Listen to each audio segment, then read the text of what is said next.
बिस्मिल्लाहिर्रहमानिर्रहीम। अस्सलाम वालेकुम वरहमतुल्लाहि वबरकातुहू।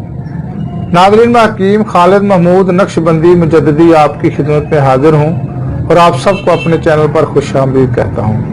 नाज़रीन, चैनल को सब्सक्राइब करें, बेल आइकन को जरूर दबाएं ताकि आपको हर रोज नई से नई वीडियो मिल सके। नाज़रीन, आज जो मैं आपको बताने जा रहा हूँ ये तिलाए जमाल गोटा इसका नाम है। तिला वो चीज होती है, तिब में उस चीज को तिला का नाम दिया गया है जो कि खुसूसी तौर पर अज़ूवे खास पर मालिश की जाती है, उसका मसाज किया जाता है। वो क्यों किया जाता है? कुछ तो ऐसी वजह होती हैं कि जिन्होंने मस्तजनी की होती है, झलक कह ले, हैंड प्रैक्टिस कह ले, उसकी वजह से जो अज़ूवे खास में या अज़ूवे तनासल में नुक्स पड़ जाते हैं, नकायस आ जाते हैं, उसमें खराबियां पैदा हो जाती हैं। खराबियां उसमें कौन कौन सी पैदा होती हैं? एक तो इंतशार कामिल नहीं होता, तो ये तिला इंतशार के लिए बहुत ही मुफीद है। इसके अलावा मर्दाना कमजोरी हो जाती है। मर्दाना कमजोरी, बैरूनी जो मर्दाना कमजोरी है उसके लिए, और अज़ूवे खास जो लागर हो जाता है, टेढ़ा हो जाता है, अज़ूवे खास में लागरी आ जाती है, कजी आ जाती है, इन तमाम अमराज के लिए ये जो आज का नुस्खा है बहुत ही मुफीद है। तो ये नाज़रीन, ये जो नुस्खा है ये खाने के लिए भी इस्तेमाल होता है और लगाने के लिए भी इस्तेमाल होता है। ऐसे नुस्खे बहुत ही कम हैं। तो ये जो नुस्खा है आप इसको बनाएंगे तो इसको आप खाएंगे भी और लगाएंगे भी। तो नाज़रीन, चलते हैं हम नुस्खा की जानिब कि नुस्खा क्या है। सबसे पहले तो आपने जमाल गोटा मुदब्बर लेना है। जमाल गोटा ले लें 25 ग्राम और इसको मुदब्बर कर लें। उसके बाद आपने किस्त तलख ये भी 25 ग्राम लेनी है। तीसरी चीज जो है वो है पोस्त बेख कनीर सफेद। पोस्त जो है ये ऊपर वाले छिलके को कहा जाता है, ये बेख जो जड़ को कहा जाता है, कनीर वो पौधा है जिसकी ये जड़ है। तो जड़ के ऊपर वाला हिस्सा जो तिब में कहलाता है उसको पोस्त कहा जाता है। तो अगर आपको पोस्त अलग ना मिले तो उसकी जड़ ले लें और ऊपर वाला छिलका जो है वो आपने उतारना है, तो वो आपको पोस्त वो मिल जाएगी।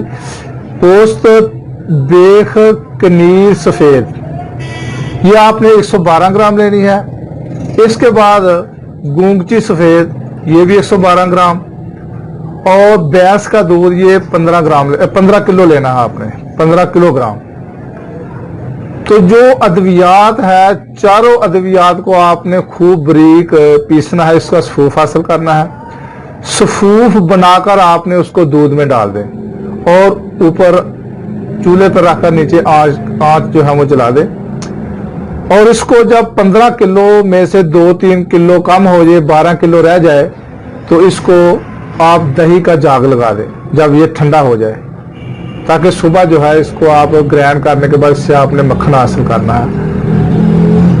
और इसको जब दही जम जाए तो सुबह के वक्त 8-10 घंटे के बाद जब भी उसका दही बन जाए तो उसको आपने इलेक्ट्रिक मदानी से या दस्ती मदानी से उसको ग्राइंड करें, और जो भी मक्खन हासिल हो वो आपने हासिल करना है, उसको संभाल कर रखें। तो उसकी जो खाने के लिए खुराक है वो है 125 ग्राम, वो आपने खानी है।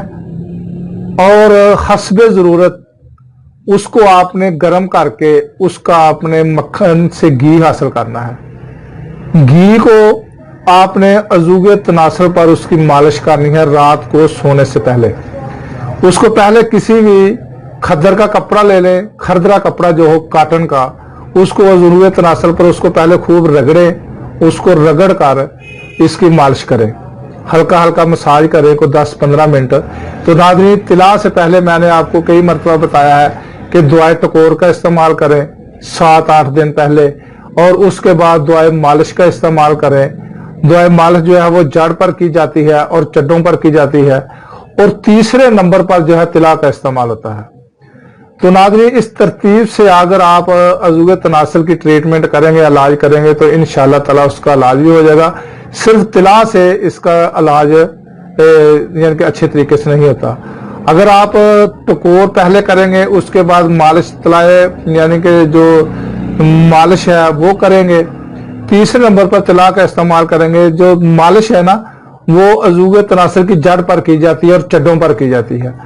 और एक मालिश जो है अगर इससे मजीद आगे बढ़ना चाहे तो एक मालिश वो होती है जो बैक कमर पर भी की जाती है और चड्डों पर भी की जाती है। और चौथे नंबर पर अगर आप तिला का इस्तेमाल करेंगे तो इसके बहुत ज्यादा फायदा आपको हासिल होंगे। तो नाज़रीन ये हमारी जो वीडियो है, अगर कोई ये नुस्खे ना बनाना चाहे तो ये नुस्खे हमसे हासिल कर सकते हैं। टकोर भी मिल जाएगी, दुआए मालिश भी मिल जाएगी और तीसरे नंबर की दुआए मालिश मिल जाएगी और तिला भी मिल जाएगा। तो इंशाअल्लाह ताला जो ये चारों नुस्खे इस्तेमाल करेगा तो बैरूनी तौर पर जो नुक्स होगा इंशाअल्लाह ताला इस दुआओं से ठीक हो जाएगा। बैरूनी इलाज तो आपको पता है कि वो अलग किया जाता है। और ये जो अमराज है अगर अंदरूनी और बैरूनी दोनों का इलाज होगा तो फिर ये नुक्स जाते हैं, वरना अगर बैरूनी करेंगे इसमें अंदरूनी का भी नुक्स होगा तो फिर इलाज जो अधूरा रह जाएगा। अगर अंदरूनी आप इलाज करेंगे, बैरूनी छोड़ देंगे तो फिर भी इलाज अधूरा रह जाएगा। ये अंदरूनी और बैरूनी दोनों तरीकों से इलाज होगा, तब ये जाकर इलाज इस बीमारी से छुटकारा हासिल होता है। तो नाज़रीन ये था मेरा आज का नुस्खा। अगली वीडियो तक के लिए इजाजत दें। खुदा हाफिज। अस्सलाम वालेकुम व रहमतुल्लाहि व बरकातुहू।